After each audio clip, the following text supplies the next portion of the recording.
உணவு நம்ம சாப்பிட்றோம். பக்கத்தில் பசங்க உணவு நம்ம சாப்பிட்றோம். சாப்பிட்ட உணவு என்ன ஆகுது? ஜீரணம் ஆகுது. வயிற்றுல ஆண்டவர் ஒரு செப்டிக் டேங்க் வச்சிருக்கிறாரு. அது என்ன, அது எல்லாம் நிறைஞ்சி காலையில் என்ன ஆயிடுது, அது வேற ஒரு உணவுப் பொருளை வெளியே போகுது இல்லைங்களா? இதான உண்மை. ஆனா அதுதான் என்ன ஆகுதுன்னு சொல்றாங்க. நான் சொல்லுங்க, இதுதாங்க விஞ்ஞானம்.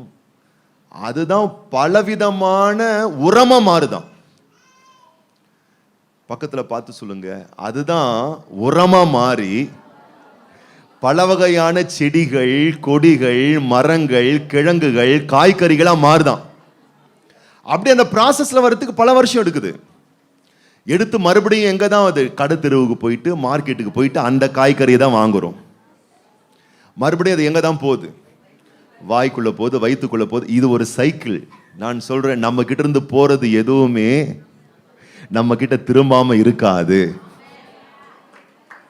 உலகம் ஒரு வட்டம். இதை தயவு செய்து மறந்துடாதீங்க. நீங்க காட்டுற கருணை, நீங்க காட்டுற அன்பு, நீங்க கர்த்தருக்கு கொடுக்கிறது, மற்றவங்களை மதிக்கிறது, சகிக்கிறது, பொறுமையா இருக்கிறது, நம்புங்கள் அன்பானவர்களே, இதெல்லாம் நீங்க விதைக்கிறீங்க. இதெல்லாம் ஒரு பெரிய அறுவடையா உங்ககிட்ட தான் சேரும். மறந்துடாதீங்க. அன்பு வரும், நல்ல மனுஷங்க வருவாங்க. நீங்க நல்ல உறவோட எல்லாரோட பழகினீங்கன்னா நல்ல மனுஷங்க. நான் அதை பார்க்கிறேன். என்கிட்ட நூற்றுக்கணக்கான மனுஷங்க இருக்கிறாங்க. எல்லாம் கோல்டு, பியூர் கோல்டு. யாரைய பத்தி சொல்லுங்க? உங்களை பத்தி தாங்க சொல்றேன். என் ஃபேமிலினா நீங்க தான். எல்லாம் என் ஃபேமிலி தான். சில பாஸ்டர்ஸ் எல்லாம் பேசும்போது சொல்லுவாங்க, விசுவாசியாது எனக்கு கர்த்தர் கொடுத்தது விசுவாசி, அது விச ஊசின்வாங்க. நான் ஒரு நாள் அப்படி சொன்னதே இல்லை. என் மக்கள்லாம் முத்துக்கள் ஒன்னொன்னு அப்படின்னு சொல்லுவேன். சும்மா ஏதோ முகஸ்துதிக்காக சொல்லலங்க. அப்படிதாங்க எனக்கு எல்லாருமே இருக்கிறாங்க. நான் அதை தான் விதைக்கிறேன், நான் அதை தான் அறுக்கிறேன். நான் அதை தான் சொல்றேன். நீங்க சகிக்க சகிக்க நான் சொல்றேன், உங்களை சகித்துக் கொள்ளக்கூடிய பலர் உருவாவார்கள். நீங்கள் பொறுமையா இருக்க உங்கள் மேல் கருணையா இருக்கக்கூடிய அநேகர் உருவாவார்கள். நீங்க மதிப்பு கொடுக்க உங்களுக்கு மதிப்பு கொடுக்கிற நிறைய பேர் உருவாவார்கள். தெரியுமா உங்களை பத்தி? இப்படின்னு பேச ஆரம்பிச்சிட்டாலே போதும், உங்களை பத்தி உங்களுக்கே தெரியாம 4 பேர் வேற விதமா பேசிக்கிட்டு இருக்கான்னு அர்த்தம். எத்தனை பேர் ஆமென் சொல்றீங்க? இது எல்லாத்தையும் விட்டுட்டு அன்போட, கருணையோட, பொறுமையோட, நிதானத்தோடு, சாந்தத்தோடு நீங்க இருக்க நான் சொல்றேன், உங்க வாழ்க்கை ஆசீர்வதிக்கப்படும்.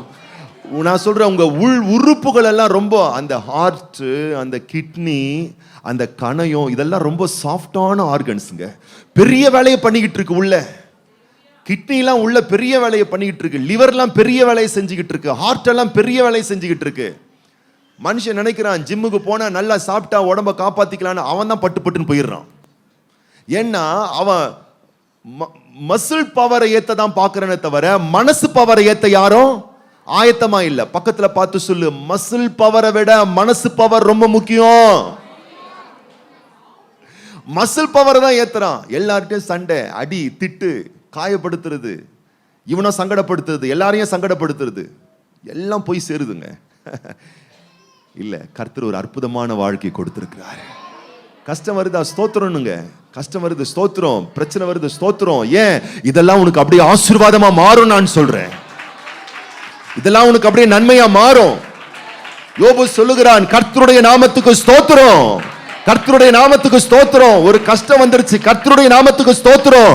இழந்துட்டேன், கர்த்தருடைய நாமத்துக்கு ஸ்தோத்திரம். நான் சொல்லட்டுமா, நீங்க இழந்தது 1 மடங்கு தான் இருக்கும். தேவ பிள்ளையை இன்னைக்கு கூட நீ எழுதி வச்சுக்கோ, கணக்கு போட்டு பாரு, கர்த்தருக்கு ஸ்தோத்திரம் பண்ணி பாரு. நீ இழந்ததை விட பல மடங்கு ஆண்டவருக்கு தராரா இல்லையான்னு பாரு. நீ சொல்லிருக்கலாம் 5 லட்சம் இழந்துட்டுங்க, 10 லட்சம். நான் சொல்றேன், நீ கோடி இழந்தா கூட நான் சொல்றேன், அது மறுபடியும் ஓடிதான் வரும் உன்கிட்ட.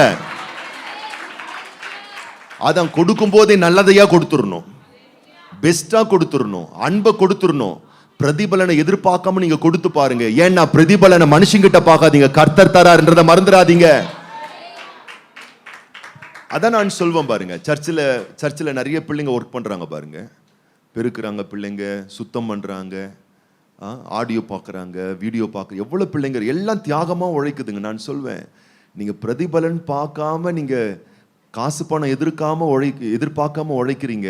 ஆனா உங்களுக்கு ஒரு பாஸ்டர் ஒரு மனுஷனும் சம்பளம் கொடுக்கல, கர்த்தர் உனக்கு சம்பளம் கொடுக்கிறாருப்பா. தேவனுக்கு சம்பளம் கொடுக்கிறாரு. நானே அதுக்கு சாட்சின்னு சொல்வேன். ஏன் சின்ன வயசுல நான் செஞ்சதுக்கு எனக்கு யாரும் சம்பளம் கொடுக்கல. ஆனா நான் சொல்றேன் பாருங்க, கர்த்தர் எனக்கு இன்னைக்கு வரைக்கும் சம்பளம் கொடுத்துக்கிட்டு இருக்காரு. நீங்க மனுஷனை எதிர்பார்த்து இல்ல, கர்த்தர் என்ன பிளஸ் பண்ணுவார் என்ற மனநிலையோட அன்பை கொடுங்க, மதிப்பை கொடுங்க, மரியாதையை கொடுங்க, உழைப்பை கொடுங்க, எல்லாமே கொடுங்க. கர்த்தர் நிச்சயமா நான் சொல்றேன் பலன் தராம இருக்கவே மாட்டார். அன்பான தேவ பிள்ளையை நான் சொல்றேன், பலன் கொடுக்கிற ஒரு ஆண்டவர் நாம் ஆராதிக்கிற ஆண்டவர். அப்ப அவன் சகிச்சான், அவன் பொறுமையா இருந்தான், அவன் விட்டு கொடுத்தான். நீங்க நினைச்சுக்கிட்டு இருக்கீங்களா இங்க மனுஷ ஆட்சி நடந்துகிட்டு இருக்கு? நான் சொல்றேன், உலகத்திலேயே தேவ ஆட்சி நடந்துகிட்டு இருக்குங்க. ராஜாவை தள்ளி ராஜாவை ஏற்படுத்துறவர் நம்ம ஆண்டவருங்க. போன வாரம் நான் அதான் சொன்னேன், போன ஃபாஸ்டிங் பிரே நினைக்கிறேன், நேபுகாத் நேச்சார நம்ம நினைக்கிறோம் புறஜாதின் ஏற்படுத்தினது தேவன் தான் சொல்றாரு. பார்வோனை நம்ம நினைக்கிறோம் அவன் புறஜாதின், தேவன் தான் ஏற்படுத்தணுங்கிறாரு. எல்லாம் தேவனுடைய ஆளுக்கு இங்க நடந்துகிட்டு இருக்கு. மறந்துடாதீங்க, உங்களுக்கு பலன் கொடுப்பதற்கு தேவன் காவல் உள்ளவரா இருக்கிறார். நீங்க ஒவ்வொரு நாளும் தேவன் பலன் கொடுக்கிறவரா இருக்கிறார். போன வாரம் அதான் எரேமியா தீர்க்கதரிசியிலிருந்து நாம தியானம் பண்ணோம். கர்த்தர் ஒவ்வொரு மனுஷனுடைய கிரியைகளை பார்த்துக்கிட்டே இருக்கிறாராம், பார்த்துக்கிட்டே இந்த பலன் கொடுக்கிறாராம். நான் பொறுமையா இருக்கிறான், என் பிள்ளை பொறுமையா இருக்கிறான், இவ்வளவு கஷ்டம் இருக்கு ஆனா என் பிள்ளை சகிச்சுக்கிட்டே இருக்கிறான், என் பையன் அவமானம் வருது ஆனா பொறுமையா இருக்கிறான். வேதம் சொல்லுகிறது, யோபுவை பார்த்தது போல நம்மையும் பார்த்துட்டு இருக்காரா. யாக்கோபின் ஆக்கியோன் அதை எவ்வளவு அழகா டிஃபைன் பண்றாரு பாருங்க. யாக்கோபின் புஸ்தகம் கேட்போம் நம்ம. யாக்கோபின் புஸ்தகம்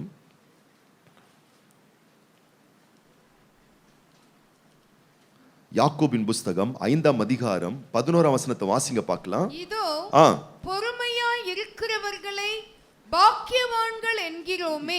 இருங்க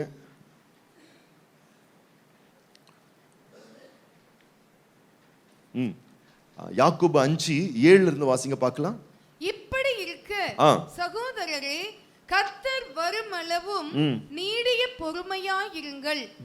ஆண்டவருடைய வாக்கியம் சொல்லுது பாருங்க, இயேசு கிறிஸ்துவினுடைய வருகை வரும் மட்டும் என் அன்பு சகோதரர்களே சகோதரிகளே பொறுமையாயிருங்கள்ல, நீடிய பொறுமையாயிருங்கள். நீடிய பொறுமையா இருங்க. இல்ல எனக்கு நான் என்னுடைய விதைப்புக்கும் உழைப்புக்கும் பலன் வரல, நீடிய பொறுமையா இருங்க. நான் மதிக்கிறேன் நான் மதிக்க மாட்டாங்க, நீடிய பொறுமையா இருங்க. நான் அன்பு காட்டுறேன் ஆனா அன்பு காட்ட மாட்டாங்க, நீடிய பொறுமையா இருங்க. அவங்க அன்பு காட்டலைன்றதுனால நீங்க அன்பை நிறுத்தாதீங்க, நீங்க அன்பையே காட்டுங்க. அவங்க மதிக்காததுனால நீங்க மதிக்காம இருக்காதீங்க, நீங்க மதிச்சுக்கிட்டே இருங்க. நீங்கள் நீடிய பொறுமையா இருங்கள். இதோ பயிரிடுகிறவன் பூமியின் நற்பலனை அடைய வேண்டும் என்று, நற்பலனை அடைய வேண்டும் என்று முன்மாறியும் பின்மாறியும் வருமளவும் நீடிய பொறுமையோடே காத்திருக்கிறான். கர்த்தர் சொல்றாரு, ஒரு விவசாயம் பண்ற விவசாயி விதைச்சிட்டு மறுநாளே போய் அறுவடை செய்ய மாட்டானா? சொல்லுங்க பார்க்கலாம். அவன் சில வாரங்கள் மாதங்கள் பொறுமையா காத்திருப்பானா? கத்திரிக்காய் விதைச்சிருக்கோம், நெல்மணி விதைச்சிருக்கோம், பொறுமையா காத்திருப்பானா? எதுக்கு? பலன் வருவதற்காக. நான் சொல்லட்டுமா, நீங்க மதிப்பை கொடுக்க கொடுக்க உங்களுக்கு அது பல மடங்கா வரப்போது. பொறுமையா காத்துட்டே இருங்க. நீங்க அன்பை கொடுக்க கொடுக்க அது பல மடங்கா வரப்போது. பொறுமையா காத்துக்கிட்டே இருங்க. பாசத்தை காட்ட காட்ட அது பல மடங்கா வரப்போது. பொறுமையா காத்துட்டு இருங்க. வெறுப்பை காட்டினா, பகைமையை காட்டினா, இன்னைக்கு ஏன் தெரியுமா நிறைய வெறுப்பு காட்டுறவங்களை சம்பாதிச்சு வச்சிருக்கீங்க? வேற ஒண்ணும் இல்லை, நீங்க செஞ்ச சூனியம்தான், நீங்க காட்டினதுதான் வந்திருக்கு. 8ஆம் வசனம், நீடிய பொறுமையோடு இருந்து உங்கள் இருதயங்களை ஸ்திரப்படுத்துங்கள், கர்த்தரின் வருகை சமீபமாய் இருக்கிறது. நல்லா கவனிங்க, எதோட கம்பேர் பண்றாரு பாருங்க. ஒரு விவசாயி எப்படி ஒரு நெல் மணிகளை விதைத்து முன்மாறியும் பின்மாறியும் வரும் ஒரு நல்ல பலன் கிடைக்கும் என்று சொல்லி அவன் பொறுமையா காத்துட்டு இருக்காரானோ, அது மாதிரிதான் நம்முடைய செயல்களும் என்று சொல்லப்படுகிறது. நம்முடைய செயல்கள் எல்லாமே விதைக்கக்கூடிய விதைகளாக இருக்கிறது. நான் சொல்றேன், இன்னைக்கு காலையில நீங்க நினைச்சிருந்தீங்கன்னா வீட்டில் அழகாக படுத்துக்கிட்டு செல்ஃபோனை நோண்டிக்கிட்டு ஏதாச்சும் பாட்டை கேட்டுக்கிட்டு ஏதாவது ஒரு சமைக்கிற ஒரு சேனல் பார்த்துக்கிட்டு ரவா கிச்சடி எப்படி கிண்டுறாங்க பாருங்க பார்த்துக்கிட்டு கிடக்கலாம். ஆனால் அதுக்கு வரக்கூடிய பலன் இருக்கு பார்த்தீங்களா, அபயங்கரமான பலன். ஆனால் அதையெல்லாம் விட்டு போட்டு தேவ சமூகத்தில் தேவனை ஆராதிக்க, வார்த்தையை கேட்க, அவருக்கு கீழ்ப்படிய, தத்தம் செய்ய, சித்தம் நிறைவேற்ற வந்திருக்கீங்க பார்த்தீங்களா, உங்களுக்கு வருகிற பலனே அற்புதமான பலன், அருமையான பலன், ஆச்சரியமான பலன். எபிரேயரின் ஆக்கியோன் சொல்லுகிறார், எபிரேயரின் புஸ்தகம் 11ஆம் அதிகாரம் 6ஆம் வசனத்துல, கர்த்தரை தேடுறவங்களுக்கு அவர் பலன் அளிக்கிறவர் என்று விசுவாசிக்க வேணும். ஏன்னா நம்புங்க, அவர் பலன் தர ஆண்டவர்.